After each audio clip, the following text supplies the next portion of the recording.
Мечта за промяна на ромския етнос. С това желание пред камерата на БНТ застана инициаторът за клипа "Извинение" по повод на гаврата с портрети на велики българи, която си позволиха ученици в Добрич преди 2 седмици.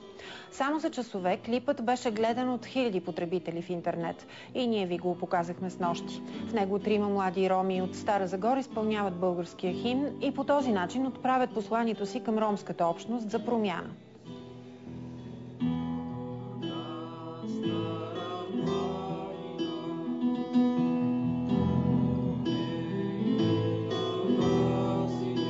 С този клип искаме да поднесем нашите извинения и да кажем, че сме огорчени от постъпката на нашите съученици в Добрич и да покажем, че не всички роми в България са еднакви.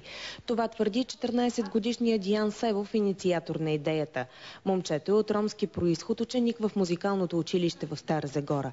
Категоричен е, че това е и начинът да покаже, че в България има младо общество, което мечтае да промени ромския етнос.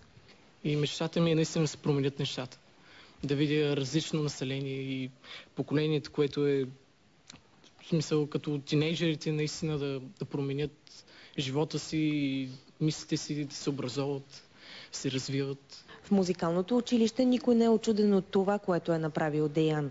Това не е първия път, когато той показва колко много обича България, казва неговата учителка по български език.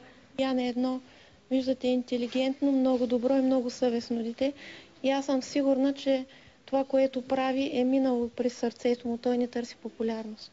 Деян и неговите приятели смятат, че записи на клипа е ясен знак, че ромите обичат България и се покланят пред нейните герои.